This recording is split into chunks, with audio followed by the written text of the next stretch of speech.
Captain's Log Supplemental. The USS Orinoco has almost arrived back at Deep Space Nine. The intelligence conference we attended was informative, but there are 5 crew members here who will be happy to get back home and climb into their own beds.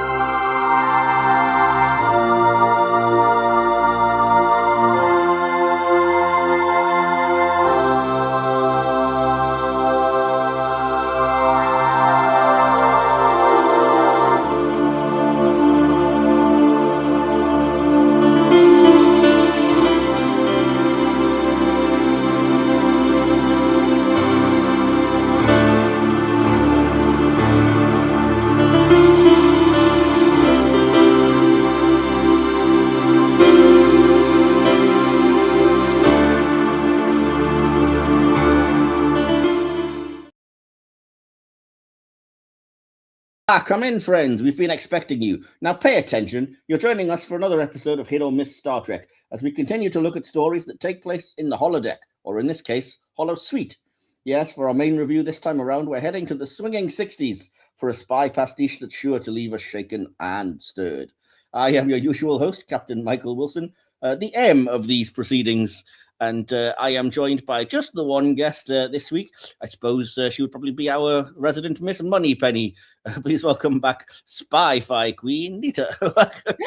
How you doing, guys? It's great to be back. You see what I did there? I changed sci-fi to spy-fi because it's James Bond. You did. I saw that. Yeah, we just are the two of us. definitely going to be talking spy. Oh, for sure. We'll get there. But no, we have had a drop out, so apologies. It's just the two of us, and both of my first officers are off doing their own particular missions. I think I do believe Justin is at Trek Long Island, and God knows what DK's up to these days. So unfortunately, just the two of us. But hey, I mean, you couldn't want more than the two of us, two of the greatest, shall we say? That's right. No one better. Absolutely. So yeah, as I said, the main review this week, as I was kind of very obliquely hinting at, will be the Deep Space Nine episode "Our Man Bashir," the James Bond parody. But we don't just dive straight in, as you know, if you are a regular podcast listener. We like to get a little bit of build up going. So we're going to start, as we always do, of course, by opening the hailing frequencies. It's hailing frequencies open time. Hailing frequencies open, sir. So, Nita, you probably know by now that I like to ask questions regarding the kind of theme of the series that are going on. And I know this is your first episode of this series when we're looking at all things, holodeck or whatever. So I have to ask, do you have any favorite or least favorite holodeck stories or anything to do with holograms or holographic characters in the Star Trek universe that you wanted to shout out? Yes, my least favorite, it's actually, sadly enough, in Deep Space Nine.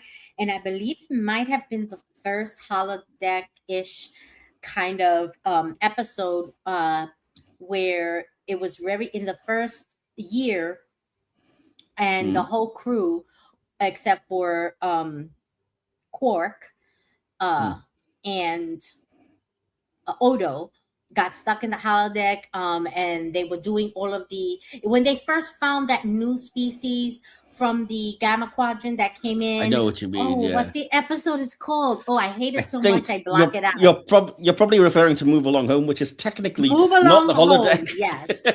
Yeah, it's not actually the holodeck. It's just no, they're inside the game. No, they're inside the game because the species that brings the game has like I don't know, it's like another realm or something. But yeah, it seems like it's a holodeck or a holosuite or something, but they never officially say that. But I see why you would think that. Okay, so yeah, that's true. That's true. One of the things that another episode that I can think of is in Voyager. Where with that episode with the luau, and then they run into that entity with Tuvok. There was just a very strange episode altogether. Very creepy, very in love with, then they had poor Kim, who never gets promoted, now is in love with the holodeck. He doesn't ever get a girl. He doesn't get promoted. His girl back home moves on. Like, I just feel like he got the short end of the stick. And then to lose a holodeck girl to Tuvok, that was just sad. But it's that was it's a weird episode. I know exactly what even it's called Alter Ego, because it seems like she's a holographic sort of human character in this Hawaii holoprogram thing, and it turns out she's actually an alien projecting her image into the. So she is real, but she doesn't look like a human being. She's like a weird-looking alien, and it's so bizarre. But in Kim's mind, she's a holodeck because she appears to them in the holodeck as like a human, proper Hawaiian, attractive woman. But then you see her in person, and it's the same actress, but she's covered in prosthetics. It's a weird holodeck-ish, not so holodeck-ish kind of. Oh, it's episode. definitely holodeck, but it's like, just it was a weird twist that it was like, oh yeah, this holodeck character has fallen in love with Tuvok, and Kim loves them, but they're a holographic woman. And then at the end of the episode, it's like, no, it's not actually a hologram at all. It's a woman projecting her image from like a space station or something. Exactly. Although in Voyager, I do enjoy when Tom creates that whole town and they have these experiences. It's actually not so terrible, because I think that because of the fact that they were lost in space, for lack of a better term, Will Robinson. Danger Will Robinson, yes. For the lack of a better term, they were lost in space. They needed to create other kind of encounters and relationships and friendships, right? And interactions outside of that little bit of a crew that they had. So I think that was very creative, and I think it gave Janeway an out to express herself sexually or romantically, I should say. I think she needed that, because I think that she held back because she was so high ranking. And she was upholding all the principles that really didn't truly apply where they were. And those episodes I really did enjoy a lot. That's fair enough. I'm not saying anything about that. I'm staying quiet deliberately because we're reviewing that later, and I know that it's an episode that Vian, our mutual friend, Vian, yes. She loves that episode, and I'm not overly fond of it. But we're going to end up, I think, debating that back and forth when we record it eventually in a few weeks or months' time, whenever it comes up. Because she's not on this episode, but it turns out she really hates the episode we're reviewing this week. So I'll get into that a little bit when we go to the audience response. Yeah, I think the holodeck episodes are hard to do. And when they get them right, it's usually when they do less.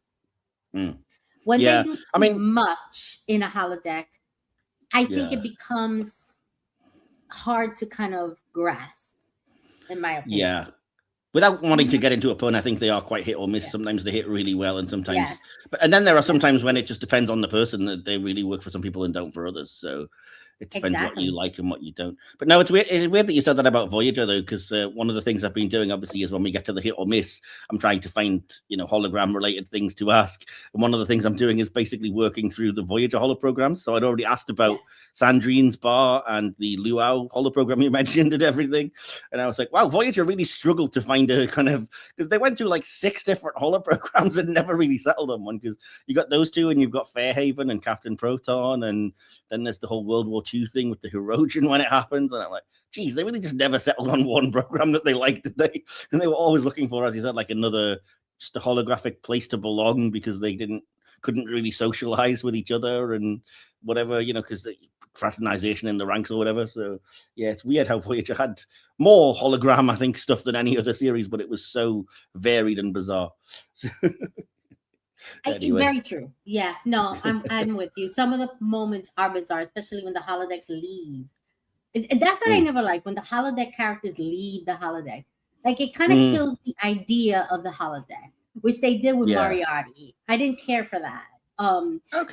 Or they sort of did that with him, and then they made you think they did that with him, and then there was that other character in Voyager that actually leaves. It's crazy. Too much. It's just too much. It can be for sure. Yeah. Although I did enjoy the Voyager holodecks when it comes to the Hirogen. Mm-hmm. Yeah. Oh, I'm okay with those. Maybe because I like violence. I don't know. Cool. Fair enough. I'm good. we'll leave that there then, because I know we've definitely already been through your kind of Star Trek favorites overall and how you got into Star Trek and everything, because you've been on more than once before, I'm sure. So yeah, we'll shift into the next section then, which, as I always say, is the section that gives the podcast its name. It's the hit or miss section. What about my performance? I'm not a drama critic. So I'm assuming you must be familiar with this, Nita. I don't really have to go over it for your benefit. But I will for any audience members who are new. So the hit or miss section basically is where I pick random things from anywhere in the Star Trek universe, put a little image on screen, ask if it's a hit or a miss. We debate it back and forth between ourselves, come up with a consensus if possible, but there's only two of us, so we try our best. And then, just open it up to the audience once the episode goes live and see what you think of this. And obviously, as I said, because we've been doing themed series for the last few series, I will always mix in as many things to do with that theme as I can. So there will be holodeck related things, not everything, because I do like to have a little bit of extra spice to it, but there will be quite a lot of that as well. So with that all out of the way, then, are you ready to for your first of the hit or miss section, Nita? Yes, I am. I think you're going to know what I'm talking about with this and hopefully appreciate it, because it is related to what we were just talking about.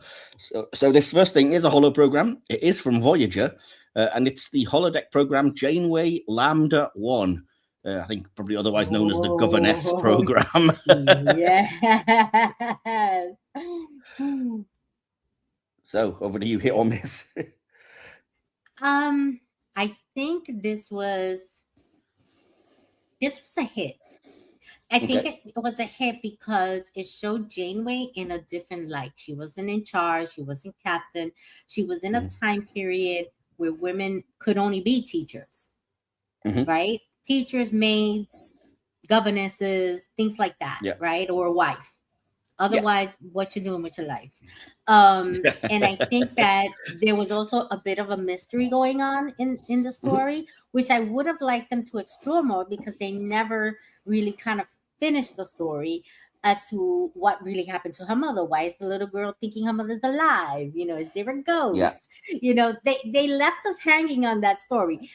But I think that it gave Janeway an escape that she needed to kind of recharge. And we saw her in this different light, because we saw her as captain, as friend, as warrior, strategist, leader, mentor, but it's always the in charge positions that she was in.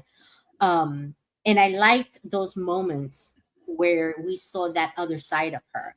And this was one of those moments where she got to be something that she doesn't get to display in front of her crew too often. So, and I thought the holodeck story was interesting. I wanted to know more. And I think that maybe that was just my own curiosity. I don't think it would have worked as far as an entire episode would have been good. I don't think that would have worked, but I would have personally liked to know what happened. Why is this little girl? It's strange you say that, because that was always my overriding thought with this as well, without getting too heavily into it, one way or the other. I always thought this was, whether I liked it or not, it always felt like it was setting something up. And I was, like you, just really intrigued by the fact that, like you said, there's a mystery going on, and there's like the female character who's clearly put out by Janeway's character being there, and like, oh, you think you're going to muscle in here on the man of the house, and she hates her, and she's kind of the I guess the reference to something like Rebecca or Jane Eyre or whatever kind of thing. And I'm like, oh, this could be interesting. But then it doesn't go anywhere. It's like 10 minutes at the start of a couple of episodes. And I'm like, I want to see what happens in that holo program. I always thought when they started these episodes with this scenario that they were going to give us more. Or they were going to give us a little bit closer until they got to the point where we understood why this little girl thought her mother wasn't dead. What was she seeing? Was there a ghost? But they never did. They started it, but they never ended. It was very strange what they did with it. They kind of placed it there in between the actual storyline. And it was just a couple of cold opens, but I don't know if they'd abandoned it partway through or whatever, but it does feel very much like, oh, there's a couple of setups that it might go somewhere, but they're just cold opens at the start of a completely unrelated episode, and then like nothing happens with it. And you're like, oh, exactly. All right.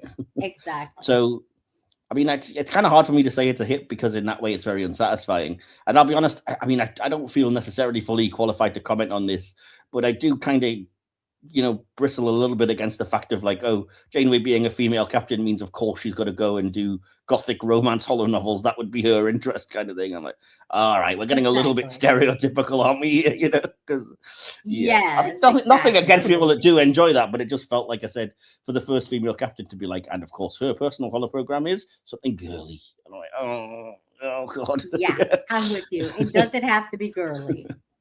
Yeah, exactly. So, I mean, I think for me, I would say slight miss, but I'm not putting words in your mouth. What would you kind of come down with as well? I think that it's not. I think that it's a miss only because they missed an opportunity to deliver a longer storyline, and they could have done it throughout a couple of episodes, and they didn't. Because it was enjoyable to watch this. They just did not give it to you. They absolutely did not give it. It could have definitely been a hit if they'd actually done something with it and built a story around it. But as it is, it just feels weirdly like, oh, that's a little out of place, isn't it? Yeah. Oh well, yeah. Fair enough. I will try and get the second thing up as my computer decides to keep freezing today. Maybe it doesn't like the heat either. It does. It sure doesn't. I think we're saying a qualified miss for that, but not with any kind of real malice towards it. It's just a bit of a missed opportunity. So I think it's a missed opportunity. Yes, that's where I would place that as a missed opportunity. Fair enough. Not a problem. Well, we'll move to the second thing then, which is a ship, because I always like to have ships on here, and I'm going to say nothing until we get your thoughts on it, but it will be on screen if you want to see, for appearance's sake, what it looks like. So hit or miss for the USS Dresselhaus. It's a 32nd century ship from Discovery and Starfleet Academy in that era. So, Nita, hit or miss if you can see it, if it does come up with my really slow computer. It hasn't come up yet. Okay, give it a second. There it is. It's coming now. Oh, no, that's a miss. That's a miss. Oh, no. What's happening here? That makes me sad. This ship makes me rescue me. Don't rescue me in this ship. You know what this looks like? It looks like an adapter. Like you could plug it into the socket because you're in Europe and your plug doesn't match the European one. So you want to plug it in so you can blow dry your hair with your own blow dryer. That does not look like ship. Don't rescue me in that. Leave me in the planet. I can see socket. I'll tell you what it looks like for me, and maybe potentially you'll never be able to unsee it when I tell you this. Oh, dear God. Looks to me exactly like a giant stapler. Yes! Yes! Oh, it does! Oh, poor people who have to work on this thing. Oh, no. This is crazy. Yeah.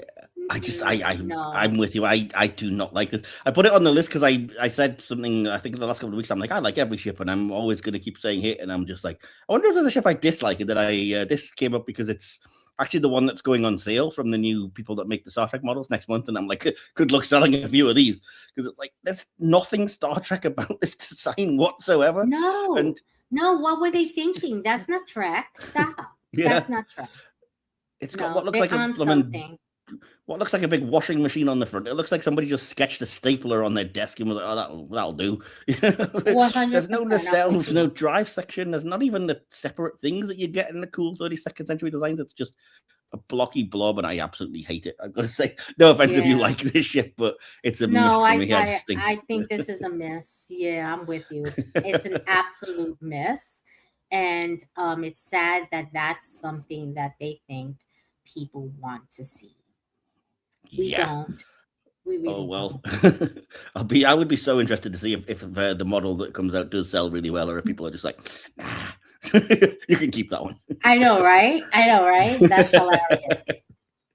Well, that's another miss. We're quite negative this week. That's two misses, but we'll see if we can turn things around back to hit. If we can, again, sorry about how slow this is, but I'll bring the third thing up as soon as I can. And that is back to being holodeck related, holodeck episode of Voyager. Where are we? And hit or miss for the episode Worst Case Scenario from the very end of season 3, I believe. And if you need a refresher of what happens in the episode, I can go through it if you like. Which I may as well give the audience to. Yes. So in case the audience don't know, basically, I think it's Paris. Oh, maybe yes. Paris or Tuvok comes across a holodeck program that they accidentally activate, which Seska left behind when she left the ship, which basically it plays out what would happen if a Maquis mutiny took place on Voyager. I know that's right. It was a training simulation Tuvok made at the early days of the mission, just in case, which Seska then took over and reprogrammed to actually kind of take over the ship and stuff. So it goes a little bit nuts. So Paris gets trapped in there, and the Maquis are all taking over in the holodeck and then wanting to take over the ship and stuff. And yeah. So anyway, hit or miss for that episode, Nita, if you could recall. That's a hit. That's a 100% hit. This episode was excellent. Oh, 100%. I have to say, I absolutely loved this episode. I just did. Yeah. This was a good episode. It brought back Seska, which I always loved her character. And I loved seeing Chakotay in charge. And I really, really, really liked the way they did this. And I think it worked. No, I'm just going to basically be echoing exactly what you said, but I love that they brought Seska back. I think she was always a great villain, and when they killed her off at the start of season 3, I was kind of disappointed. So this kind of unique way of bringing her back, where she's programmed like a holographic version of her to take over Tuvok's program, I thought was really clever. And it just finally gave me what, even though it's only one episode, it gave me what I kind of hoped the series would be, which was a bit of conflict between the Starfleet and the Maquis, the two different divisions, shall we say? Because like they were kind of annoyed with each other for about what seems like 3 episodes, and then just got on fine for the rest of the series. And I'm like, oh, that's a bit of a shame. I kind of thought there might be a bit more conflict. And so this episode finally was like, what would have happened if the show was what we kind of hoped it would be for a couple of seasons, and the Maquis were like, no, we're going to take over. Who put you in charge? Exactly. I think so. So I like that they finally did explore that. And again, I like the twist that it was, Tuvok who was paranoid about this happening that created the program in the first place and everything. So yeah, I'm with you. I think it's a really, really good episode, actually. It doesn't get talked about nearly enough either. Yeah, that's 2 hits, I think, for that one. Yeah. Absolutely. Awesome. This is a hit. Well, we'll do one more for today. And again, it's as we're talking about holograms and things. The last thing, then again, as we're talking about holograms and holographic characters, even, I'm hoping that have you seen Starfleet Academy? Because if you haven't, this is going to be a very quick description. Yes, I have. Oh, thank God for that. I absolutely love it. Oh, fantastic. Me too. Best first season, I think, of a Trek show, controversially for some, but there we go. So, Starfleet Academy then. We're heading to that show, and hit or miss for the character of Sam, or series acclamation Mill. Oh, she's a hit 100%. Oh my God, I love her. And she played her so well, so quirky. So, she was out of her element for sure. And she was this baby trying to be a teenager, trying to be a young adult. And I loved it. I absolutely loved it. I thought that the way they brought her and the doctor together was just beautifully done. Oh, her character was 100% hit. The whole storyline for her was a hit. I thought they did an amazing job bringing in holographic characters, because after all those years and centuries, it's about time holograms were recognized as sentient because they had become sentient. Watch out, AI. I'm with you. I mean, the idea that obviously there's different forms of life, and photonic life would be included among that. And so she is kind of, she's photonic, just like a hologram. And again, I'm just going to sound boring because I want to just echo everything that you said. I think she was great when she started out, kind of sweet and innocent. And like you said, she's just been born in some ways, but in other ways, she's a teenager and she's finding her way. And then, of course, you get the kind of the tragedy of when the ship gets attacked, kind of mid-season-ish, and she starts to decompile, and then you have to get her back to her home world. And as you said, it links, without wanting to spoil anything in case anybody hasn't seen it, it links her to the Doctor in a specific way. And then she actually gets growth for the last couple of episodes. She grows and goes beyond, and kind of she's had to grow up quickly and live through, whole life basically, and grow up to that particular I point. like So, the fact that they put her life in jeopardy because, yeah, you know, she's very much away from her home base where she was created. yeah, Sort of like I thought of it like when the doctor was first activated, he couldn't leave the sick bay because that was that's right. where he existed. That's where he was created. That's where the holographic generators were at, and you know they made it complicated to put holographic generators throughout the ship, and I thought that that was great. And seeing her outside of where she was created was wonderful, but at the same time the way that she was deteriorating and how it was affecting her was all new because she was the first of her kind to leave her world, and I thought it was Yeah, really well done. Yeah, she's definitely yeah, 100% no. a hit. Yeah, I agree with you. I should have said that. I also like that aspect of it, that, like you said, they're a photonic race, but they kind of hide themselves from the world. And she's the first one that they're like, we're Hmm. going to send you out to see what the rest of this galaxy is all about. But, you know, and then when she does start to kind of get a little bit damaged, they're like, okay, well, you know, that was an experiment that failed. So come home, you're not going back there. And she's like, oh, I kind of want to go there. You know, I liked it. So you have a little bit of conflict there and everything. And I just think, yeah. And Keris Brooks, I think the actress that plays her is such a good actress as well. She's incredible at making you feel the emotions from the, like you said, the kind of sweet innocent to the end of the season when she's had to go through, you know, trauma and everything. And without, again, spoiling too much about it, the way that she acts throughout the Deep Space Nine tribute episode, oh, so good as well. So yeah, I think hit overall for Sam. I think we kind of went a little bit If you slightly haven't off. watched it, get the life in order. You need to watch it. Oh, for sure. Yeah, It's yeah, the it's best. so good. Very good stuff. I really hope there's going to be a physical Blu-ray or 4K release of some kind, because I'll be gutted if there isn't. I know it's been cancelled, but there is still a second season coming. So I want to watch those 10 episodes again at home on my physical media without paying Paramount Plus money. Anyway, with the we'll leave that there, I think, before we get too political. And yeah, so that's the hit or miss out of the way. We're going to jump now into the main bulk of the episode review, which, as I said, is the episode Our Man Bashir. Spark analysis. Yes. Let me see. In this episode, a transporter accident replaces the characters in Bashir's secret agent holosuite program with the physical forms of the station's senior staff. And again, well, we're going to spoil it, so if you haven't seen it, I recommend watching it first. So, yeah. And before we dive fully into it, I do like to do what I have been for the last couple of series, completely stolen from the Delta Flyers. So as I always say, please don't sue me. And if you do happen to listen to this, hello, Garrett and Robbie. I'm a big fan. So I do Poetry Corner, basically, where, like them, I do a limerick and a haiku to try and sum up the episode. I don't copy theirs because they have reviewed DS9 and Voyager episodes and includes this one. Didn't listen back to theirs, and I didn't take their haiku or limerick. I just wrote my own.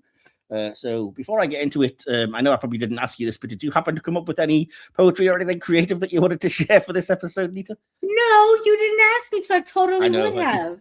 I keep forgetting. I'm so sorry. Well, next time, if you do Next remember, time I you come know back for up. sure. Absolutely. But I have got my limerick and my haiku ready because, as I say, I'm going to end up, if I can, come up with a book of these because I've got like 3 seasons worth now. So yes, you should. Yeah. You should put it in a book, and call it Star Trek poetry or something like that. Yeah, like, I'm sure you I can absolutely should, because you are very good, actually. Oh, thank you. Well, we'll Yeah. see. You haven't heard these ones yet. So would you like to hear the limerick or the haiku first? The haiku, please. Okay. The haiku, of course, as you know, is it's an old art form where it is 5, 7, 5 syllables. So I'm trying to fit in as much as I can there. Not necessarily, rhyming or clever, just to fit the form, which can be a little bit oppressive, but hopefully not too much here. So the haiku for Our Man Bashir is as follows: Bashir, Julian, license to play at spycraft. The key is to lose. That's it. I love it. That is so good. Yeah, I think it sums it up quite nicely. And, spoiler for the end of the episode, but it gets there. So don't let me forget to read the limerick, which I will do as soon as we hit as soon as we're done with the BTS. I'll go back into that. I don't like doing both at the same time. Absolutely. So I will, before we do that, dive into the behind the scenes of the episode. And again, you know the drill by now, Nita. If there's anything you want to comment on or you wanted to ask questions about, feel free, because there's quite a lot about this episode, particularly if you happen to be a fan of James Bond, which I am. So there's a heck I am of a a fan lot. of James Bond. especially awesome. Yeah. what's the Irish guy's name? Oh my god, I totally forgot. You mean Sean Connery, the Scottish guy? Yes. No, there was an Irish James Bond, wasn't there? Oh, do you mean Pierce Brosnan? He's technically Irish. Yes, Bronson, love him. Yeah, fair Love enough. him. Absolutely love Yeah. him. I think he's my favorite. Well, it's weird you say that because he's going to come up in the behind the scenes section, actually, related to this episode and when it was out. So, but I won't spoil any more of that. So, yeah, diving straight in then. We're dealing with Deep Space Nine itself, first of all. So, most DS9 episodes shot in 7 days, with the occasional episodes taking 8. Our Man Bashir took 9. And according to producer Steve Oster, had the longest production of any single episode. I know, right? The main reasons for this were elaborate stunts that took time to set up and reshoot after a take, and a large number of obviously complex sets, many of which presented their own unique problems. And I love this story. For example, when the crew arrived to begin shooting Dr. Noah's lair, they immediately saw that the backdrop of the Himalayan mountains had mountains with no snow on them. Whoops. And as such, it had to be taken down and sent to the scenic crew to add snow, all of which, Oster points out, costs time and money. And Winrick Kolb, who directed the episode, commented, a $50,000 set ended up costing $75,000 because there was $25,000 worth of overtime and weekend work, all because somebody forgot to paint some freaking snow. Wow. Man, you just do not think about the reality sometimes of TV production, do you? But wild. Although you really don't think about it. I wouldn't like to half of the time. Anyway, although writer Ronald D. Moore attempted to avoid directly referencing any of his primary influences, it seems that some names and situations skated a little too close for comfort. After this episode aired, the producers got an angry letter from MGM, the studio which holds the rights to the James Bond property, or did at that point. The DS9 companion doesn't reveal the content of the letter, other than to say, apparently MGM did not find imitation to be the sincerest form of flattery. So as such, in the 5th season episode, A Simple Investigation, which returns to Bashir's holo novel, the references to James Bond are far more subtle. Yeah, I don't think you could really get away with saying it wasn't a Bond homage. There's way too many references. I can kind of understand where MGM are coming from a bit. So this episode, obviously, as we said, this episode is an homage to spy movies, particularly Ian Fleming's James Bond series. The title, though, refers to the 1966 Daniel Mann film Our Man Flint, which itself is a parody of James Bond. It was Ronald D. Moore who decided to set the episode in a 60s spy thriller setting. Other influences were TV shows The Man from U.N.C.L.E. and The Wild Wild West, and the Matt Helm novels by Donald Hamilton. Moore commented, it was great to see the production value put into what was our version of an homage to the classic volcanic layer type sets that Ken Adams made back in the day. I mean, it was the closest thing you get to making a Bond movie. Love it. I'd always loved the classic James Bond movies. I grew up with the Sean Connery films, so it was a great opportunity to combine a version of them with another thing I loved, which was Star Trek. And I would echo that. Two things I love coming together is always good as well. And the characters and situations of Bashir's holo novel are reminiscent of several Bond movies. In the holo novel, Hippocrates Noah plans to use lasers concentrated around Earth to cause a chain reaction that will flood the planet and allow him to start a new human race on Mount Everest. Similarly, Moonraker features a billionaire who plans to poison Earth and start over in outer space. Wait, a billionaire to do with space programs who hates people? Completely unrealistic. While The Spy Who Loved Me revolves around a plan to cause nuclear war and begin a new civilization under the sea, sadly without the singing crabs. Dr. Noah himself evokes the theatrical version of Dr. Julius No, especially in terms of his wardrobe, the Nehru jacket, and his name, although that is also a play on the biblical Noah. Robert Hewitt Wolf came up with the name of Anastasia Komononov, while Ira Stephen Bear came up with Mona Loves It and Hippocrates Noah. Colonel Anastasia Komononov is an homage to the cliche of agents from opposing countries, most often Britain and the Soviet Union, falling in love with each other, usually found in spy films and parodies. Bond did this at least twice, with Tatiana Romanova in From Russia with Love and with Major Anya Amazova in The Spy Who Loved Me. Honey Bear, Colonel Anastasia Komononov, and Mona Loves It are obvious references to Bond girls having names indicating sexual innuendo, and we will say no more about that because I don't want to be demonetized just in case.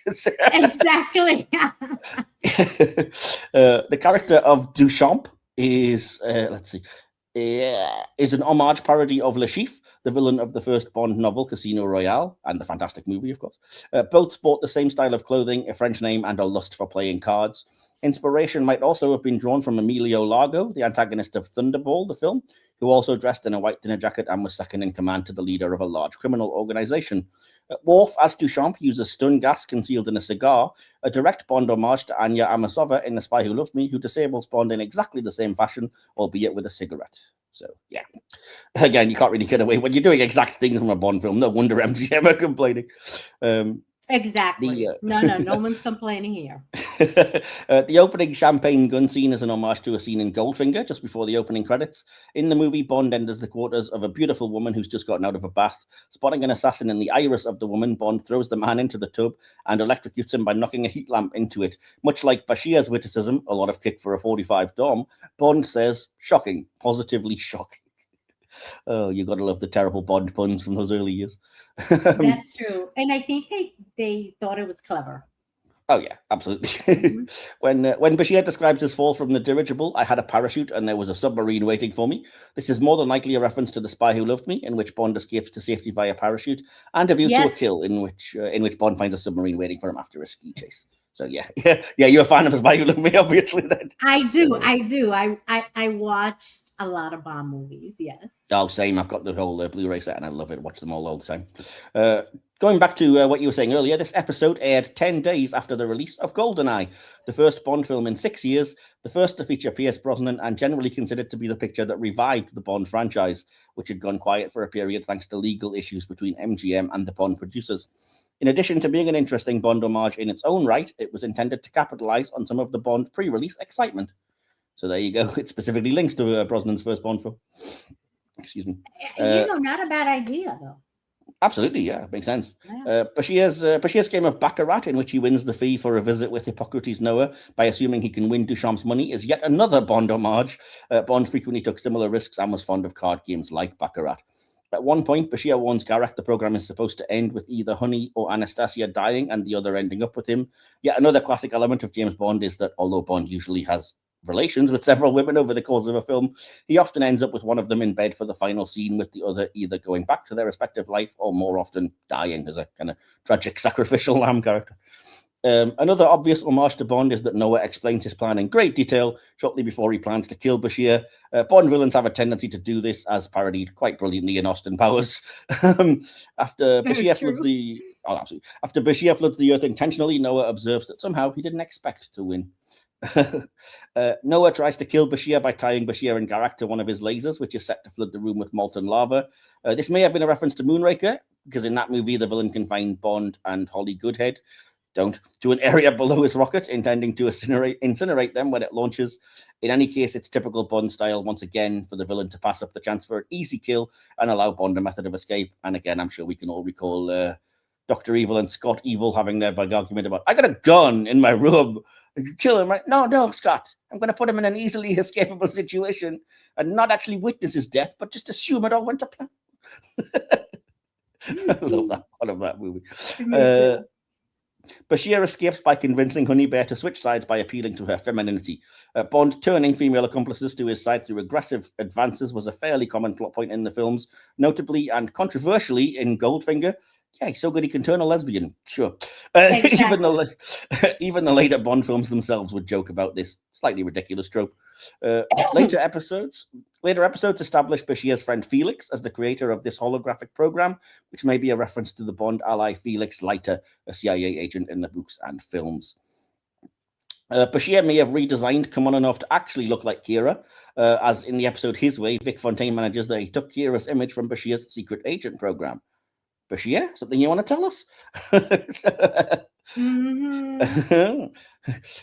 Kamonanov's confusion over Kira's name, who is this Neris Kira, is one of the few instances in which the issue of Bajoran name order is addressed. Early in the series, many fans were just as oblivious as Kamonanov to the fact that Bajoran surnames come first. It was first clarified in the DS9 episode Progress, though it had already been established in the Next Gen episode Ensign Row prior to DS9's premiere. The name order is similar to Chinese and Hungarian names rendered in English, and thus, although Kira's name is Kira Nerys, Kira is the Major's surname, as I'm sure we all probably know if we're fans of the show by now. And going back to the whole Bashir and Kira thing, it should be pointed out that at this point, Alexander Siddig and Nana Visitor were actually dating. She would be pregnant with their first child in not many episodes' time. So exactly, they got married, didn't they? They were married. They're not together anymore, but they got married and had a child, Django, who, Yeah, it's weird because he was born during the events of when Kira is pregnant with the O'Brien's kid. It's a whole thing in DS9.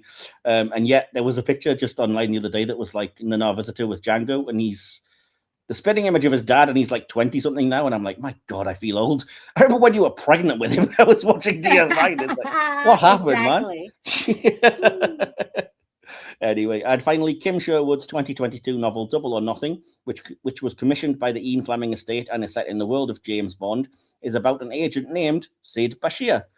Sherwood has confirmed this is obviously a reference to the character of Julian Bashir and the actor Alexander Siddig, who goes by Sid, and further noted that our Man Bashir was her first exposure to the James Bond franchise. So repaying the compliment, I suppose, of DS9 taking from Bond took from DS9. So yeah. So anything there that shocks you, or anything that you wanted to dive into a bit further, or are you happy with all of that, Nita? No, I'm very happy with all of that. I knew all of this information, so I'm with you on this. Awesome. I figured you would, being a fan of both Star Trek and Bond, much like myself. And oh yeah, I just wanted to apologies if you're not a fan of either. You will have been bored for the last 10 minutes, but you should be, because they're both great. And I'm a big fan of Bashir's character and me too. Alexander Siddig as an actor. I've seen him in other things. He is just fantastic. So yes, I know. underrated. I think that he should have more roles given to him. Well, I did promise that we'd come back to it, so I have my limerick ready for the episode, if you're prepared for it. Let's do the limerick. So yeah, my limerick to sum up the plot of Our Man Bashir is as follows. Julian's a pretty fly spy, but the Runabout crew might all die. Now the fictional guys were a familiar guise, and the stakes have gone sharply awry. I like that. I don't know why. That one tickled me. I thought it was going to be longer. No, that's it. Limerick's only 5 lines. Well, yeah, that's true. I like it, though. It's good. Okay, cool. I don't know why that one tickled me. It just did. But yeah. I think there's an inner poet in you. Oh, thank you. There's certainly an inner something, but we won't get into that. With that all out of the way, then we're going to dive into the actual individual aspects of the episode. We deal with writing, plot, acting, directing, etc. We'll come across them as we go. So yeah, when it comes to the writing and the plot, the story originated from a pitch by assistant script coordinator Robert or Bob Gillen and was turned into a script by producer Ronald D. Wheeler. The plot involves the combination of 2 very much used Star Trek plot devices, a transporter accident, and a holodeck malfunction. 2 cliches for the price of one. Speaking of which, they just dumped everything in this episode. Oh, yeah. They truly did. Yeah. Speaking of which, the producers were very wary of doing a holodeck malfunction story due to the number of times it had been done on Next Generation. But writer Bob Gillen's pitch was so unique, using the transporter to store the patterns of the crew in the holodeck matrix, that the producers decided it could make a good episode after all. And yeah, this is basically a fish out of water episode because the cast members that would normally solve a science or engineering problem were the ones that were trapped in the computer. So you end up as a nice little B plot with Eddington, Odo, Rom, and Quark as the ones that end up having to save the day, which I liked. So did you like that part of the episode? That it was kind of I absolutely love that. I like the fact that there were no quote unquote scientists or engineers handling this from the outside, but they somehow involve Quark. Well, because it's his holosuite, but I love that the fact that it's Quark's holosuite and like he won't pay for it to get upgraded. So Rom's like, well, it's in this coupling here beyond the spatula, which is a perfect conductor, and I'm like, Quark, how cheap are you, man? I love that part where the idiot Ferengi is the one with all the knowledge and is not the idiot at all. Oh yeah, that people think. And I like the fact that you saw another side of Eddington, right? Because I feel like Eddington's character, he stuck himself as a security officer to the point of his own detriment. Because I think that if Eddington's character had allowed himself to move on and to go into command, he wouldn't have ended up the way he did.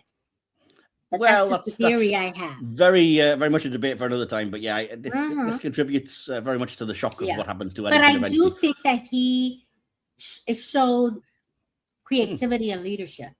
Oh, for sure. Absolutely. Yeah. I mean, they all do. I mean, even Odo to an extent, when you think, I mean, Odo, Quark, Rom, etc., they're not really familiar with Starfleet systems, and yet they still have the sense to kind of save their lives.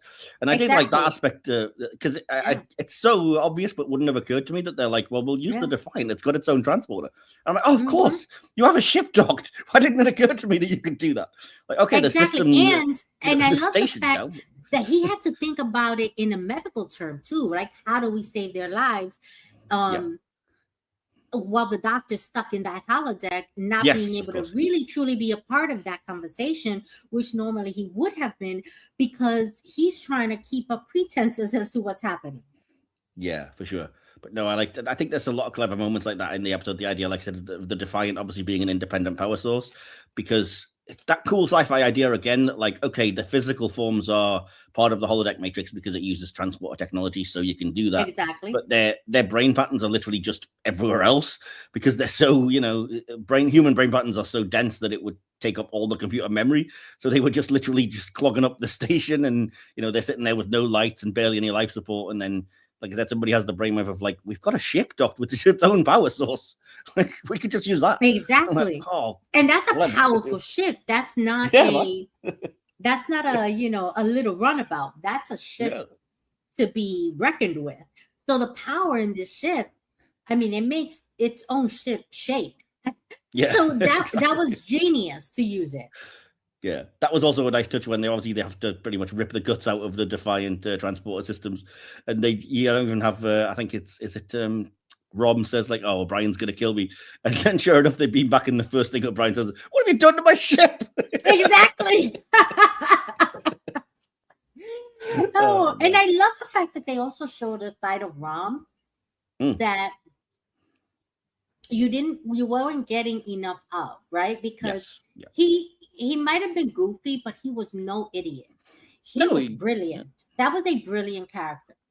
I mean, like I said, this is kind of the start of what you will eventually, because you will go down the arc of like, people think he's an idiot, but they underestimate him, and he eventually becomes an engineer working on the, for the Bajoran service rather than Starfleet.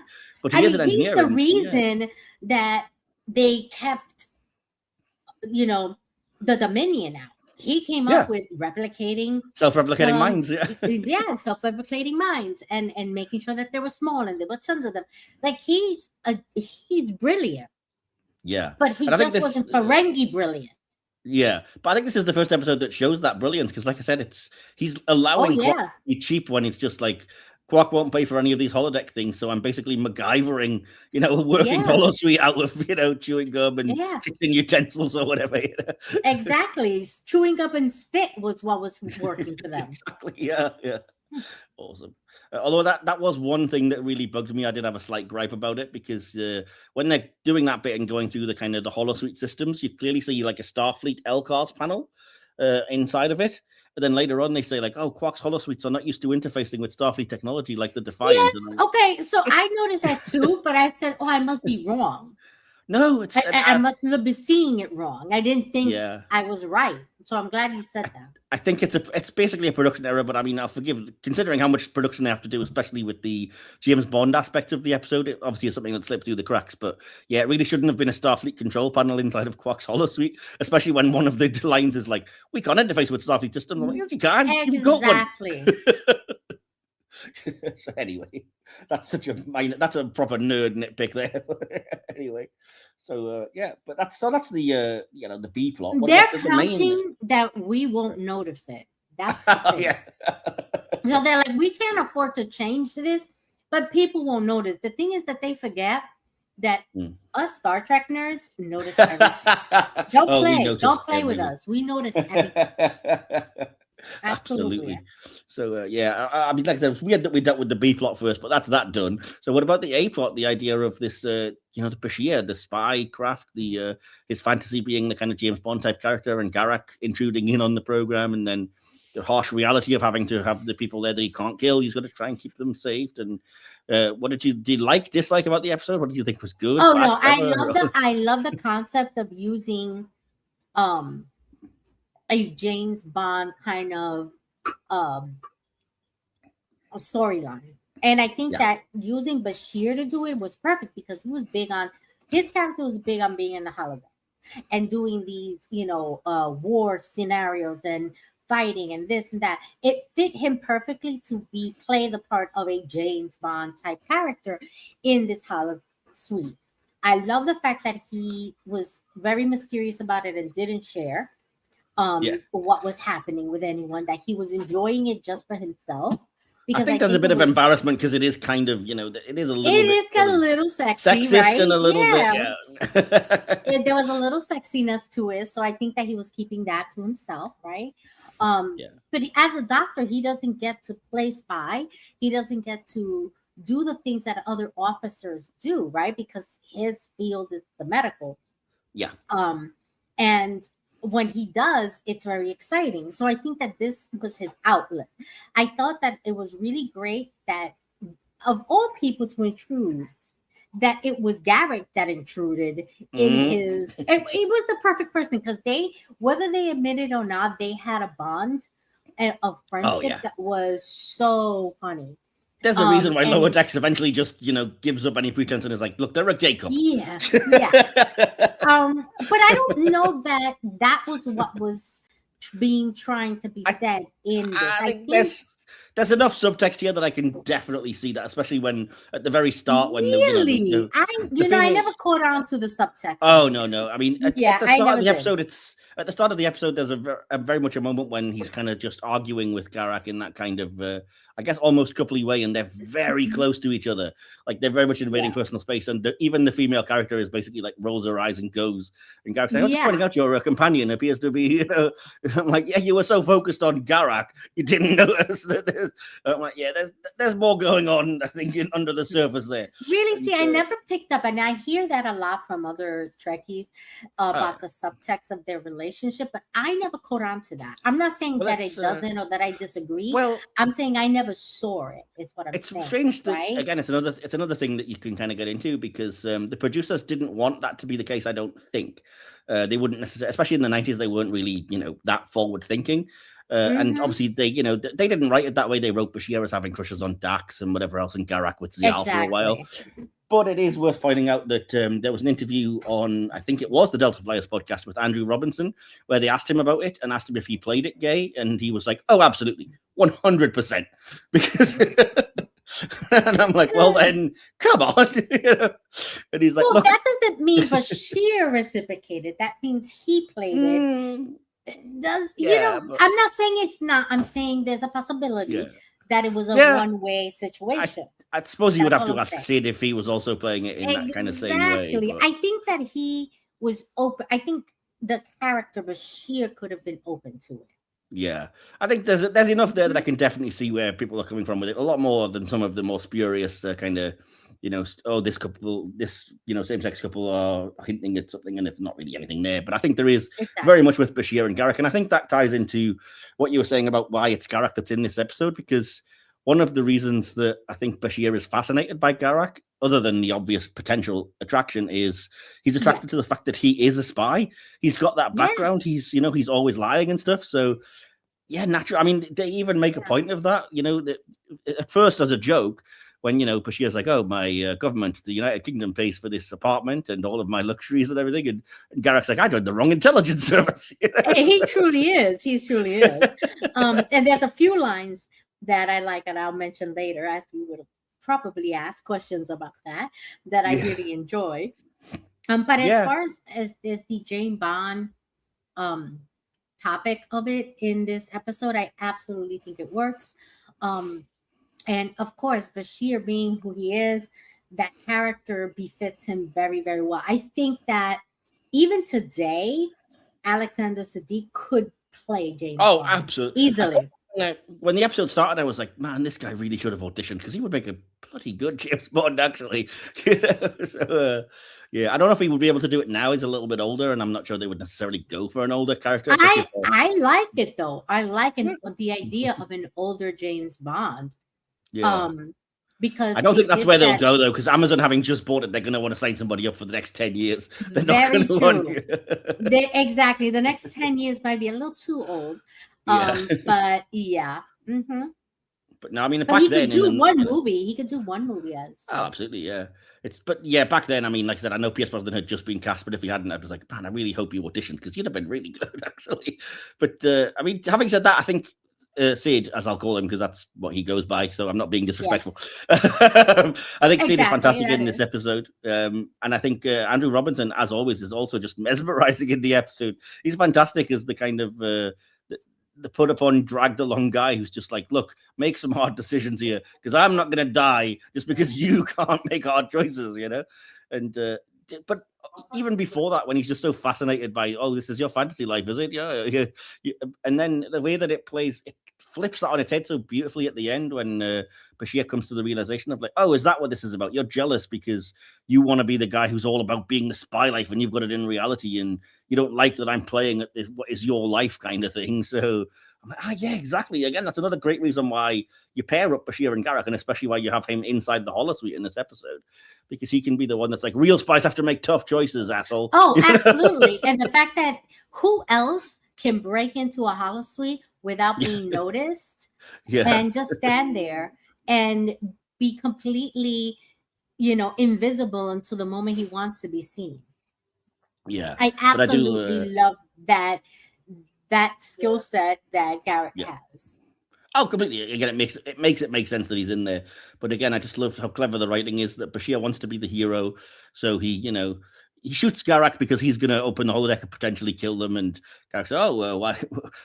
What was it? How did you know you wouldn't kill me? Oh, what makes you think I wasn't trying? And Garak's response is just, well, there may be hope for you yet, which you wouldn't get from any other character. That. Mm-hmm. I love the fact that he actually enjoyed the moment where the doctor was like, yeah, I am trying to kill you. Yeah. I mean, I don't think he is, but he has a doctor, and I'm pretty sure he knows exactly where to aim to, incapacitate without killing. So I don't buy for a second that he is, but I like that Garak would be the only person that would be like, oh, cool, you're trying to kill me. Good. Awesome. Exactly.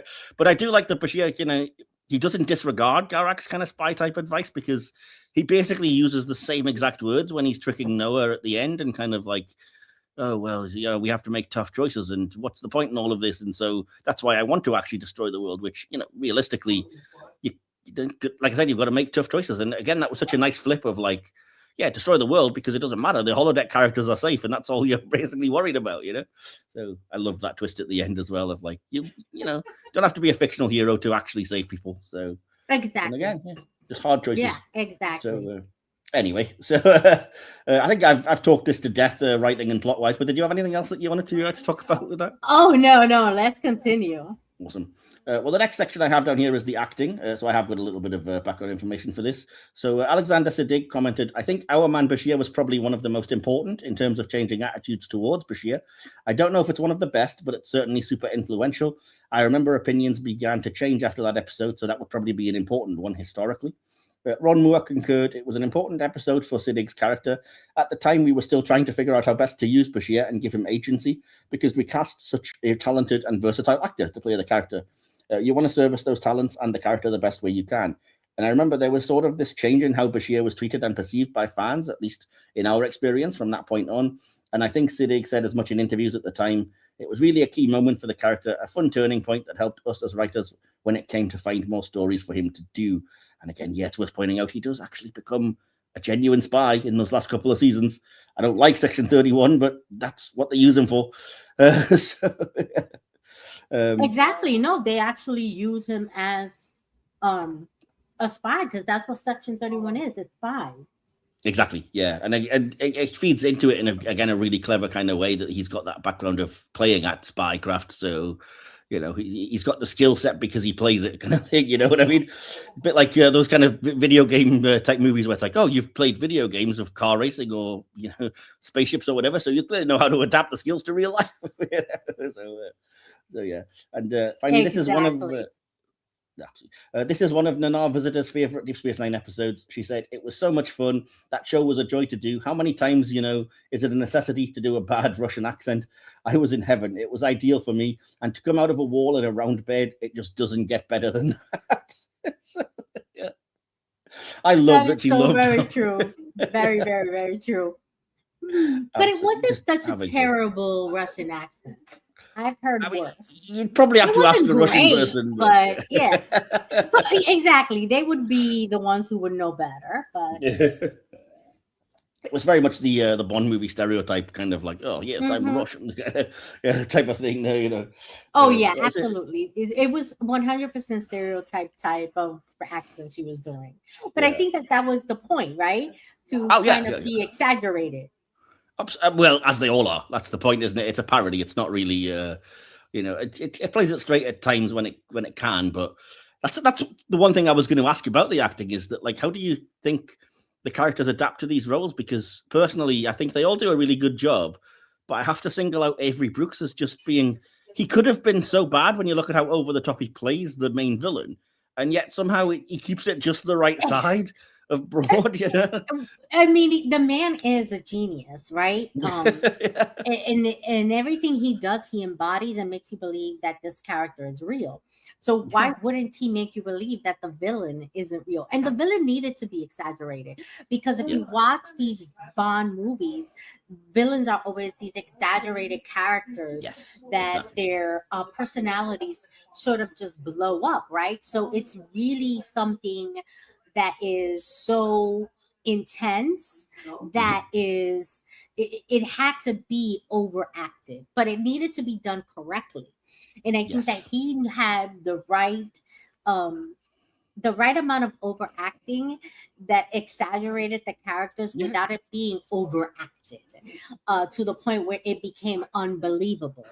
And I think that they all did really wonderful, because Dax played such a meek character in this episode, and that was unlike the character she's normally is, right? And it was complete opposite of who she was, but at the same time she's this genius kind of meek person, and I thought that she did really, really convincingly well. And I absolutely loved O'Brien as the villain too. Like Falcon. O'Brien as a bad guy is like the best. He is the embodiment of, like, if you've ever seen Hell on Wheels, he plays sort of a villain, so a character you don't love because he's not a nice man, but he's not quite the villain either. But he does it so convincingly well. He is an amazing actor for sure. That's what I mean. It's that, like, it's kind of weird to me that there's such a different thing going on depending on the actor, because I would say that Colm Meaney and even Michael Dorn are playing it very straight. I mean, even in the case of Michael Dorn, he's got full Klingon makeup, but he's still playing this Duchamp character entirely believably as what he is. And I'm like, yeah, okay, fair enough. Oh, yeah, that's right. That is so true. I forgot about that. He was in full Klingon. He didn't, the holosuite didn't change his appearance, but he was a completely different character. And he was able to do that with all this makeup on.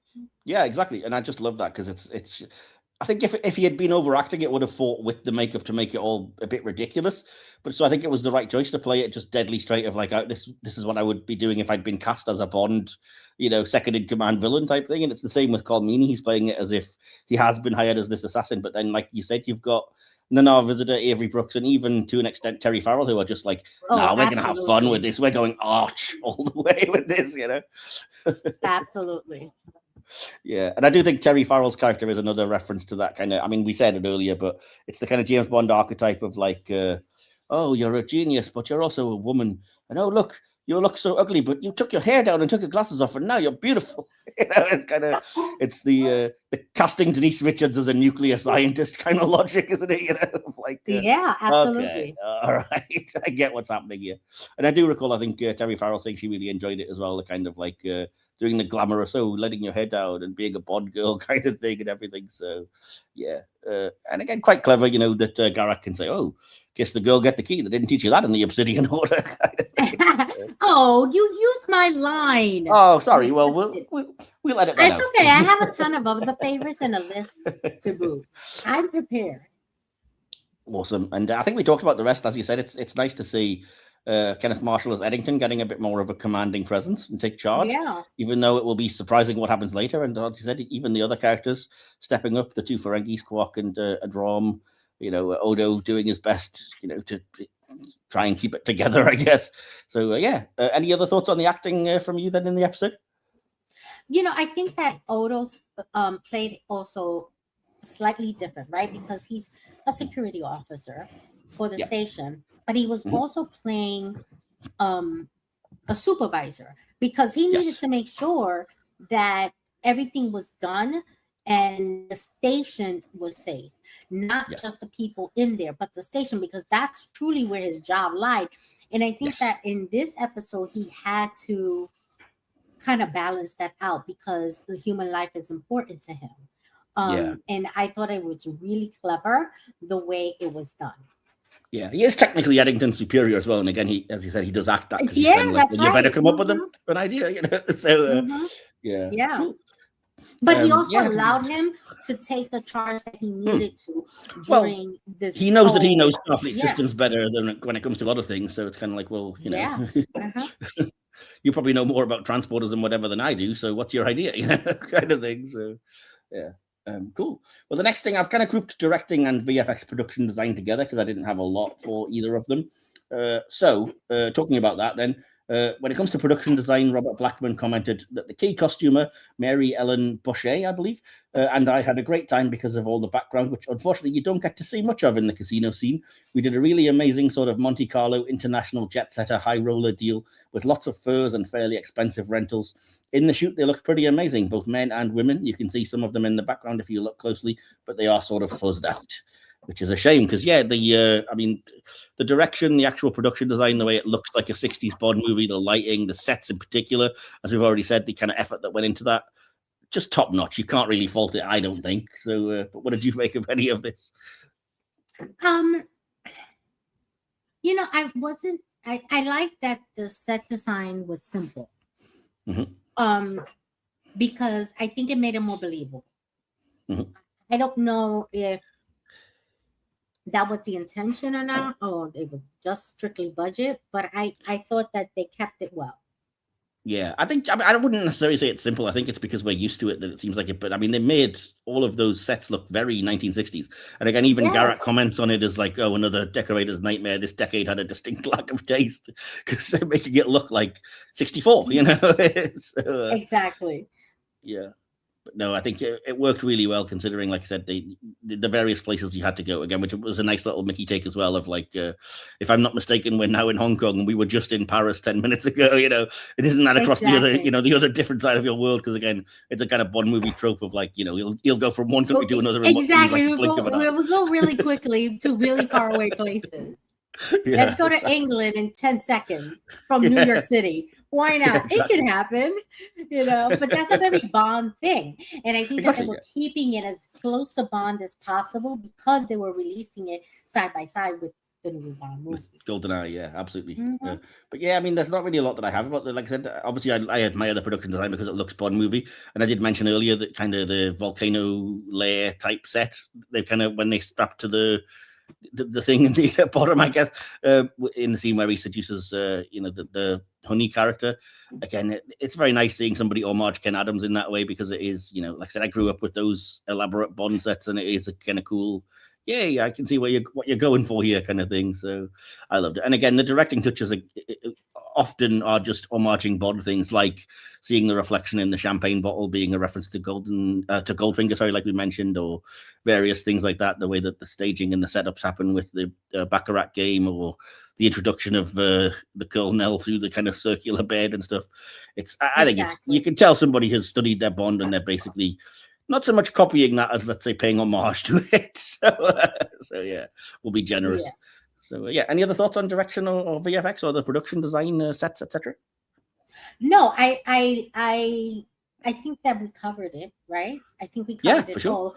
I did think just before we move forward, I like that scene where Bashir is looking at the screen and the captain is showing him the map and what he's planning to do. They kept it so simple. I loved it. They didn't high tech it. They kept it to the era that they were portraying in the holodeck. That was the other kind of the point I was trying to get at, but I couldn't really find the words. Is that yes, it looks like 1964, but more importantly, it also looks like it could have been a film that was made in 1964. So, like you said, it's not like they've got advanced computer tech or anything like that, because this could be, if you want to take just the holodeck sequences, you could slice it out and be like, this is a lost James Bond movie of the 60s, and in terms of visuals, it would fit completely. You see, yeah. Oh, absolutely, it fit. It absolutely fits. Yeah, completely awesome. So the next thing is the music and sound, which I have a little bit about. Jay Chataway composed the music for the episode, and he commented, I had to fight pretty hard to get to do that. Normally, holodeck type shows you can't get too crazy on. Even Fistful of Datas, the way I did those was I scored them in advance and brought in examples to a meeting and said, this is what I'd like to do. This is how it would have to be done. And they said, fine, don't go crazy. Keep it Star Trek, but put those elements in. The challenge on the James Bond thing was to do Bond and not infringe on the copyright.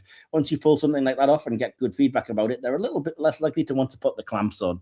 Not sure if MGM would have agreed, because, that might be one of the things they took offense or issue with. But, again, the music, it's just authentically James Bond during those holosuite scenes, isn't it? So, you thought of James Bond when you heard that music, like you knew what was happening next, right? Yeah. Because James Bond has a very distinct music when the action is happening or when romance is happening, and he kept it very, very much to that James Bond.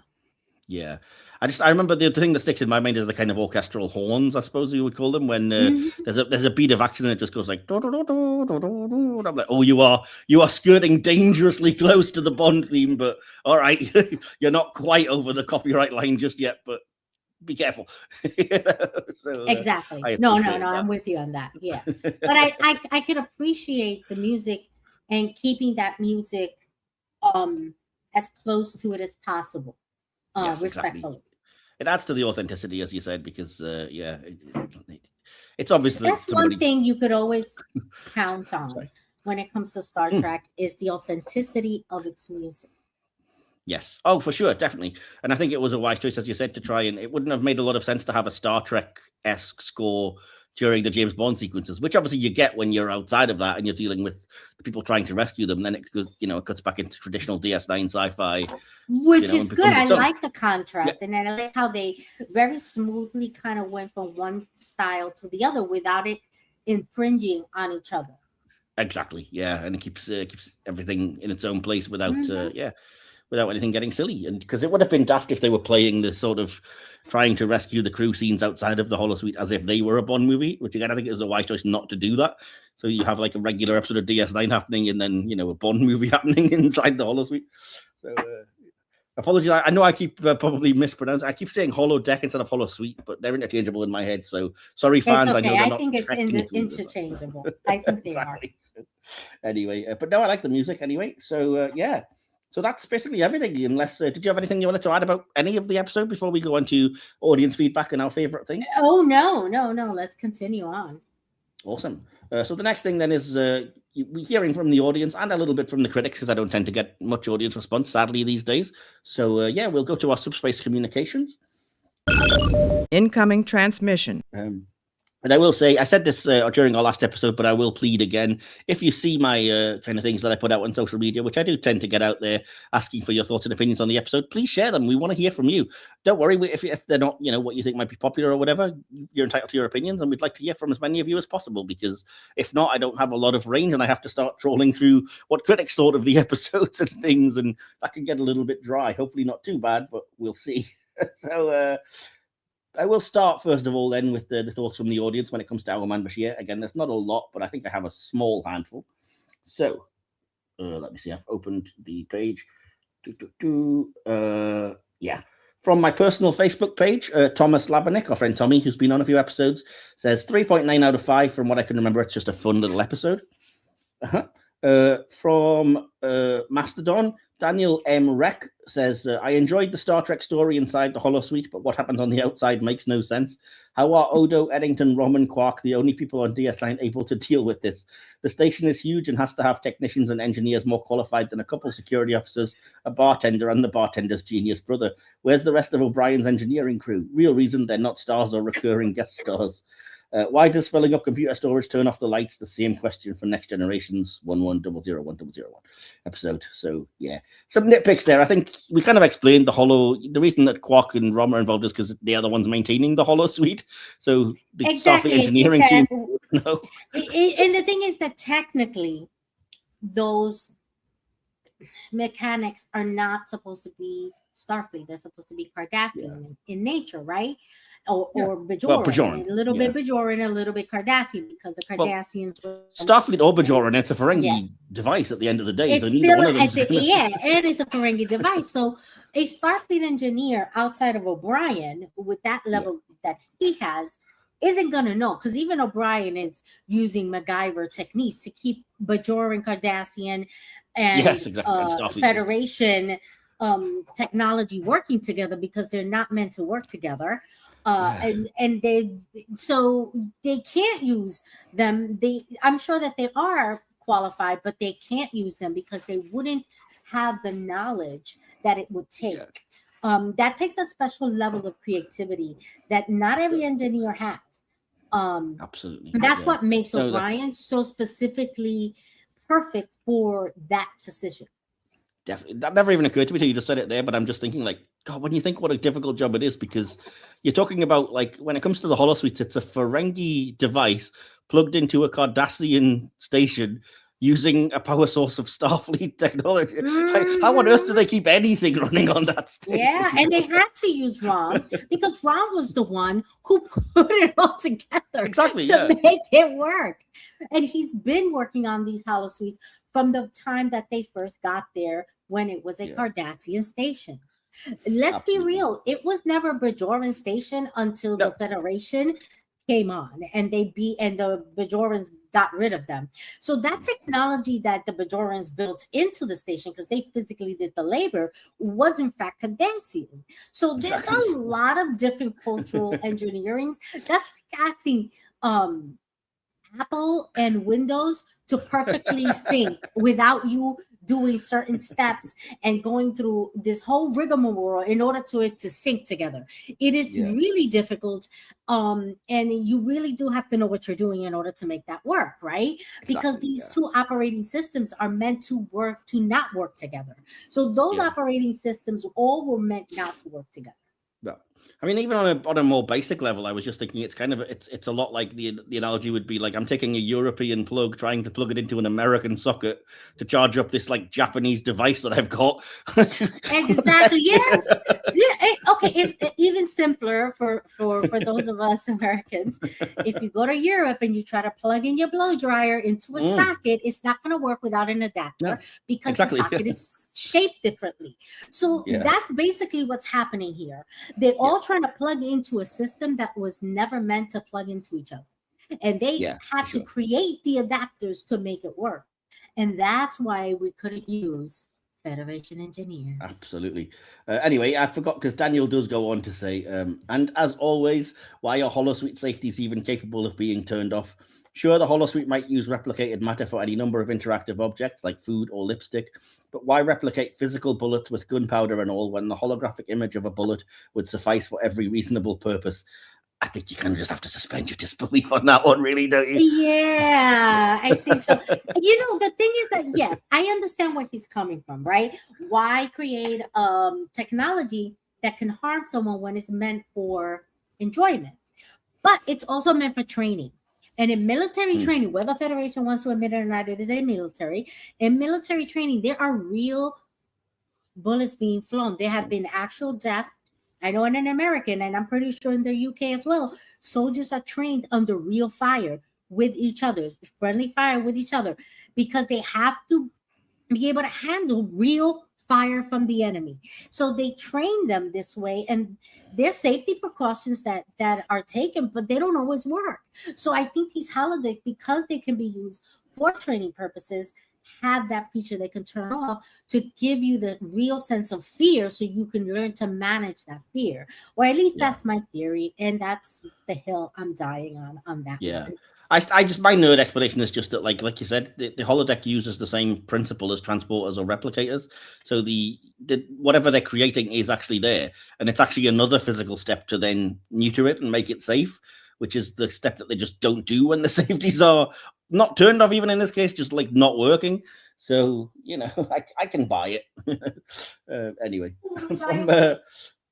from the group Northeast Retro Den, or NERD, Jamie Hewitt says, I wish they did another full story of this. It was a nice break from the Dominion or Maquis storylines, but we did get Take Me Out to the holosuite, so not all bad. Yes, we will deal with that episode in coming weeks. Don't worry about that. It was a good episode, but do we really want more than one? Do we need more than one? Oh, I'd happily take them. DS9 got very but exactly like that and, with the Bond. Yeah, it doesn't have to be James Bond, but I mean, they did do, like you said, a baseball episode, and they did do other fun things. Okay. I can see that. Yeah. I thought maybe he was referring to having another James. No, you don't have to do another James Bond exact adventure, but I think he's saying that, like, and I kind of agree. DS9 got very much like, oh, we're at war. Isn't war dark? Oh no, the Maquis of rebelling against us, and it was all very much like, you're all such miserable bastards. Like, I get it. But can you not have fun for just once or twice? You know what I mean? So yeah, I see where he's coming from with that one. Finally, anyway, from Star Trek Fun Quadrant, Tom Rowe says, I like these character-driven episodes sprinkled in to release some of the tension the show was developing. They are fun and add a contrast to the serious drama happening in their world. Kind of basically what I was just saying, actually. So yeah. Moving on to the critics' response, because I did, like I said, kind of want to add a little bit of that for a bit of extra flavor. Zach Handlin of the AV Club compared Our Man Bashir to Little Green Men from earlier in the season, saying that this episode was better paced. Another comparison made was to the Next Gen's Holo Pursuits, saying that instead of Barclay using the holodeck to exact his fantasies with people he can't bear to deal with in real life, Bashir is forced to keep his made-up world going if he wants to save the lives of his friends. Handlin also praised the relationship between Bashir and Garak in the episode and said, Our Man Bashir demonstrates their characterization. In Michelle Erica Green's review for Trek Nation, she criticized the role of women in the episode, saying that they fared better in the James Bond movies. Yeah, that's bullshit. Watch more Bond movies. Yeah, as a woman, I can comment on this. Okay, as a woman, and as a woman who's watched every Bond movie, yeah, they fare better in the Bashir episode, in Man Bashir. I'm a Bond fan, but women for the vast majority of those movies do not fare well. Let me tell you. They are very sexualized. They are there for eye candy, for sexiness. The only skill set they seem to use is their body and sexuality. I'm not criticizing it. I think that if you have that capability, hey, girlfriend, use it.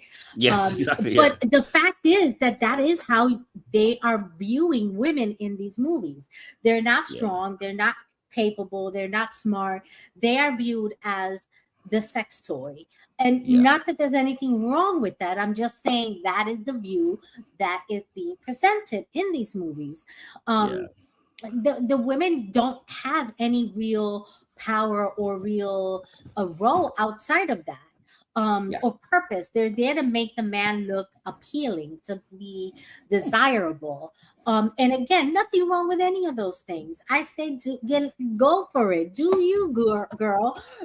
But no, in our Man Bashir, we had a genius who was also beautiful. We had a spy who was also beautiful. We had a very capable valet or assistant who was also beautiful. So no, I think that the portrayal of women was elevated in this episode. Yeah, I disagree with that. Yeah, I mean, I agree with that. I don't necessarily see the sexism criticisms, though I wouldn't necessarily say to a woman that if they are thinking that way, you're wrong. But I will take umbrage with this particular reviewer saying that they fare better in the James Bond movies because they did not fare better. We did not fare better in the James Bond movie. Absolutely not. Mm-hmm. Yeah. Anyway, so that was Michelle Erica Green. She also thought that taking the out of character element of the episode, repeated elements seen in several episodes during the previous season, but she did praise the acting on the part of Avery Brooks and said that Garak was born to play a Bond sidekick. Agreed in both cases. Keith DeCandido, writing for Tor.com, said it was obvious that the actors enjoyed their new parts in this episode and called it a lot of fun. In particular, he praised both Avery Brooks and the Nar Visitor in their Bond-esque roles, of course, saying that Brooks made a villain on par with those played by Donald Pleasance, Christopher Lee, and Javier Bardem. High praise. DeCandido gave Our Man Bashir a rating of 9 out of 10.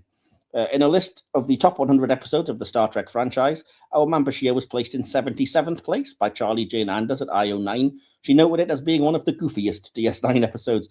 There's an episode in which a runabout gets shrunk to the size of a pin. Shut up with your goofiest. Anyway. Again, I'm with you on that one. In 2012, Den of Geek ranked this the 7th best episode of Deep Space Nine. A 2015 binge-watching guide for DS9 by Wired recommended not skipping this essential episode. In 2016, Empire ranked this the 23rd best out of the top 50 episodes of all the 700-plus Star Trek TV episodes. In 2016, The Hollywood Reporter rated Our Man Bashir the 87th best episode of all Star Trek episodes. In 2020, IO9 said it was one of the must-watch episodes from the series. And both hairdressing of the episode and the score by Jay Chataway were later nominated for Emmy Awards. And just to finish off the audience response, because I forgot to do it earlier and promised I would, I did ask our friend Lady Vian for her opinion. Not specifically, she just chimed in when I asked on social media and said that she gives this episode 0 out of 5. She absolutely hates it. And when I asked why, she just responded the rampant sexism and couldn't really back that up with anything much, except to say that she didn't like it. And okay, fair play, I suppose. But yeah, you'd have to ask her for a bit of a more thorough examination of that. I tried and couldn't get much else out of her, unfortunately. Some of these things are interesting. Like, yeah, we're still very much friends. It's just I said, well, I love the episode, and I genuinely don't see what you're talking about. I think the whole, even the kind of bits that they're making fun of are being made fun of. The whole like, oh, you're beautiful, but you're a genius. But oh, look at you, you've become so feminine. It's like that's not played straight. That's not trying to say something. And yeah, you could argue, like you said, about the valet. That's like, oh, she's a genius. She's got multiple degrees, but she's dressed in the skimpiest outfit you've ever seen. And it's like they're not saying this is how people should be. It's like this is sadly what 1960s spy movies would do. But the thing is that people need to understand something about the decade the episode was trying to also represent. Exactly. In the 60s, this was how women were portrayed in media, in television, in movies. Okay. Yeah. Because it was this image that came from the 50s that women are docile and, meek and the quote unquote, housewives of America or of the world. They are there to be mothers first and, only teachers. And it may not be right. And I certainly do not agree with that. But that is the decade. This is how we're being portrayed. And as far as the skimpy clothes, that was the 60s. Yeah. Skimpy clothes was the 60s. Women were starting to come out of the shell of the 50s by exploring that femininity, that strength with clothes.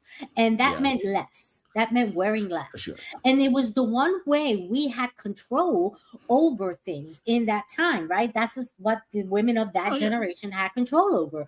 So did they portray the characters adequately for the decade it was representing? 100%.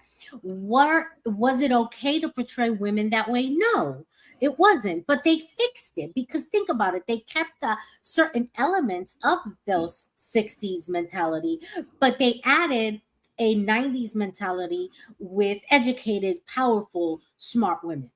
Definitely, yeah, I would say that. I also think it's worth pointing out that, like I said, I would have a very different view if this was like a time travel episode and it was supposed to be representing the actual 1964 and people were kind of going around like that because it is deliberately exaggerated. You've got to remember that we're actually watching Julian Bashir's fantasy, and like, of course, he's a fairly red-blooded male, whatever you want to believe. He clearly does like women, even if he does also like men or whatever else. And you've got other crew members talking about doing Vulcan love slave full on, triple X holo programs. I think we can forgive Bashir for like, it would be cheeky if this woman was in a bit of a short skirt or whatever. It's a bit prudish to not assume that, it's fantasy. And again, he was still embarrassed to show it to Garak. And let's be real. He didn't create this holiday program. Someone else did. Yeah, I still think it's his fantasy, it's his idea, as you said, and like I said, he is embarrassed about it. It's not like he's going around going, I think women belong in the kitchen and should all dress in short skirts. It's like, no, this was a fantasy that I was indulging in, and yes, I admit it's embarrassing, but it is my fantasy at the end of the day, So anyway, moving on quickly to that. I'm arguing with somebody that's not here. So we'll move on to say, we'll start with all of our favorite things. So naturally we go through our favorite character moment and line, because I like to do that. So did you want to go first with these things? Because it sounded like you had some things planned, Nita, for this. I did, and you messed me up. So it's okay. I knew that it was possible someone would take my line. So I had more than one. Okay. Yeah, you took a few of my lines. But I love when Bashir tells him, I bet they didn't teach you that at the Obsidian Order. And I really, really love when Garrick tells him, interesting, you saved the day by destroying the world. That moment was excellent. That moment was excellent. For sure, yeah. Did you have a favorite character and a favorite moment or scene, or was that the moment you were referring to earlier? Well, I love that scene. I mean, I'm always going to love Avery Brooks as my favorite everything when it comes to Deep Space Nine. And okay, he really is good. He is. But I think that in this episode, my favorite would be Bashir. I think that he played it so well, so perfectly. Because he was able to continue to play out the holiday scene, knowing that these were his colleagues, his commander, that were trapped in there, Yes, yeah, for sure. And I mean, he's not doing the Barkley thing of like, ooh, I get a chance to see people that I know in skimpy outfits and behaving differently. It's like, that was an accident. He wasn't doing that. He didn't do that creepiness.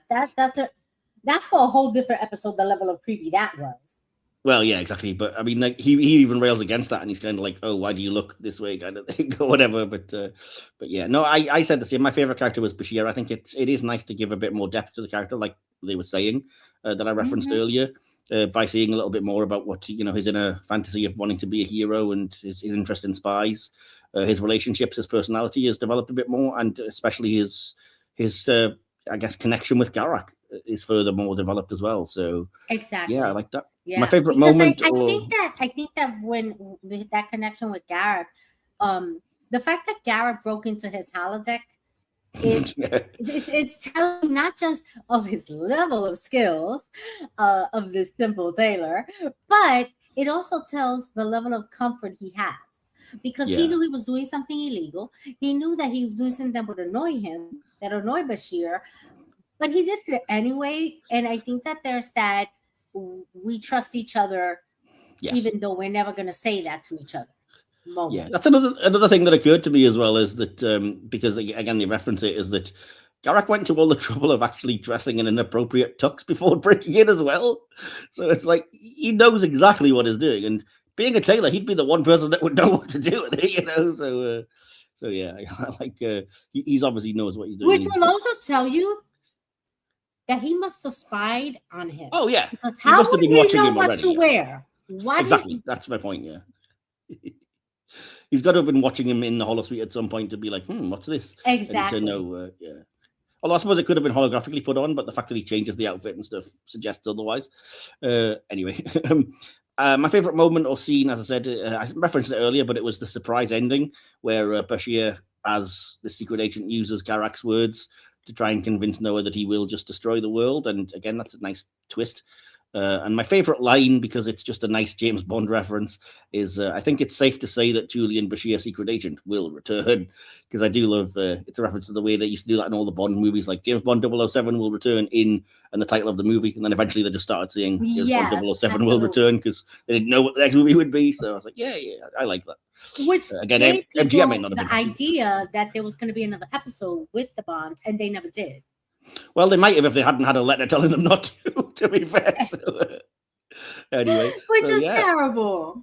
I know, right? So we're going to go into our conclusion and our scores then, and then we can start to wrap this up.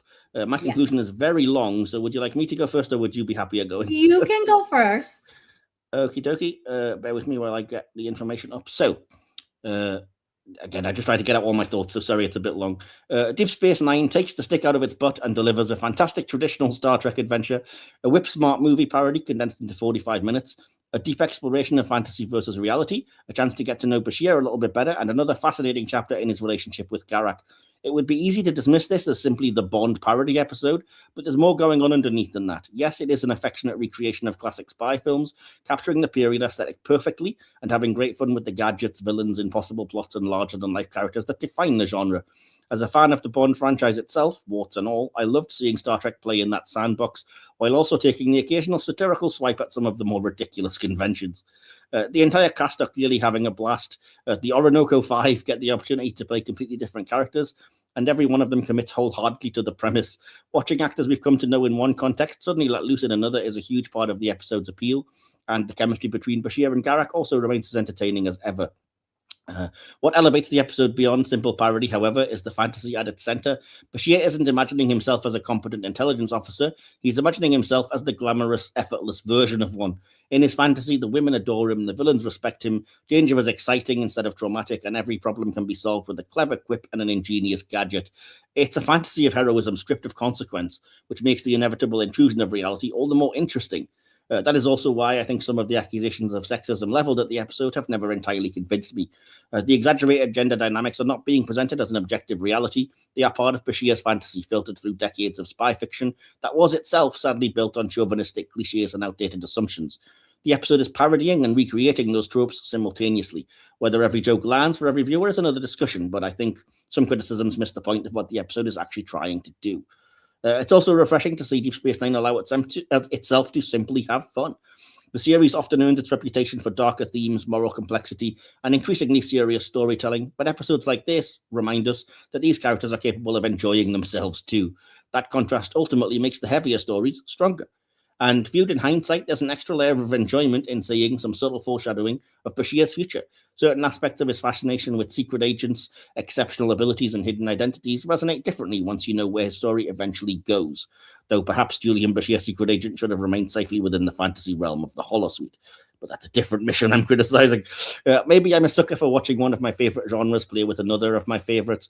Maybe I just appreciate seeing these characters take a break from the doom and gloom. Whatever the reason, I can't fault this episode. It's a comfort watch, a thoroughly entertaining piece of old-fashioned episodic television, and one of the most enjoyable holosuite adventures in all of Star Trek. And I've got to say, I gave it a 5 out of 5 because I can't find that much to fault, if anything, for it. So yeah, perfect 5 out of 5 for me. So yeah, go for it, Nita. You're up. I'm going to give it a 5 out of 5. I thought it was a very enjoyable episode. I think it was also a good break from the seriousness that was happening that season. And it really was refreshing to see characters in different positions that they were put into, non-scientists working on scientific or engineering problems, seeing the forensics, seeing Rom flourish the way he did. We started to see him and a part of his character that we hadn't received before. And we saw Cisco as this villain. Oh, and he, it was the most incredible thing. Wonderful to see him as a villain. He's so good. And of course O'Brien. And it just I love the way the actors got to flex their acting muscles. And I really love this episode. It was a refreshing change from all the doom and gloom that was happening, which was necessary, was okay. There were things happening. And I thought this was a really good episode with fantastic acting and music. So yeah, 5 out of 5 for me, for sure. Wow, that's awesome. Well, it's not difficult to work out the average there. Then we don't really need to go too far into it. But with both of us giving it a 5 out of 5, means that our Man Bashir ends up with a perfect score of 5 out of 5. So fantastic. Surprising a little, but I'm happy with that. I know a few people that might not be, but what the heck, it's my podcast. So 5 out of 5. And they're not on. Exactly. And so with the world destroyed, but the day weirdly saved, we leave another holo program for now, and it just remains for me to say thank you to everyone who stuck with us throughout this episode. As I always do, I'm going to plead now, please, we desperately need some views and some a bit of spread for these episodes. If you like talking about Star Trek, you like hearing us talk about it, please like, share, subscribe, send it to your friends, send them the episode, send them clips. Let's get talking about Star Trek. We all enjoy doing it, and it's not going to be on TV very much longer, it seems like. So let's talk about it. Let's discuss it. Let's say what we like. Let's have a debate about what we don't like. And yeah, you can find the information in the episode description under our link tree for where you can find us on social media, the podcast or myself personally. And again, you're always welcome to chime in with anything related to Star Trek or any geekdom. So we'll always welcome you with open arms, as long as you're not being an absolute jerk about anything. And Exactly. Absolutely. And obviously, I do have to thank, as I said, my loyal Miss Moneypenny of the episode, Nita. Thank you so much for coming on and being another great guest, as always. Oh, thank you so much. Oh, this is always wonderful to hang out with you. Awesome. And did you have anything you wanted to plug or anywhere people can find you online? Yes, you can find me on, TikTok, Facebook, Instagram under Sci-Fi Queens. And this Friday at 9 p.m. Eastern Time, we're going to have our second Pride episode where we're going to be continuing our conversation about queer creators in sci-fi and fantasy. And Tiffany's going to bring some movies and TV shows. Sarah and I are going to bring some authors and scientists for you. We're going to have special guest Philip on, and we're just going to celebrate Pride and continue to enjoy ourselves this month at 9 p.m. Eastern Time. That's fantastic. That will have already been out by probably for a couple of weeks by the time this episode Probably. goes live. No, but I mean, do go out and check all the past episodes out, and they're very good, trust me. So do check out Sci-Fi Queens generally, and there's a lot of past episodes there if you follow them on YouTube, which I would definitely recommend diving into because, again, it's fantastic discussions of all things geeky. So that's always good. And that's it for us then. Join us again next week, though, when our holographic genre play takes us into classic black and white serial sci-fi and Captain Proton rockets to the rescue. Until then, Captain Proton. You know it. And until then, remember to keep your tux pressed to the Dom Perignon on ice. And of course, always remember, we are Starfleet. Live long and prosper. Live long and prosper. You have been listening to the Hit or Miss Star Trek podcast, part of the Hit or Miss Who Trek channel. Hit or Miss Star Trek is hosted by Mike Wilson and scripted, produced, and edited by Mike Wilson, based on an idea by Mike Wilson and Will Templar. Follow us on YouTube, your podcatcher of choice, and our social media. Links to all of these can be found by clicking on the link tree in the episode descriptions. This podcast is a Media Matters original production. Don't forget to like, subscribe, and share this podcast throughout subspace. We'll be back for another thrilling trek through the stars soon, but for now, hailing frequencies closed. Try to warp out of here at once, maximum speed.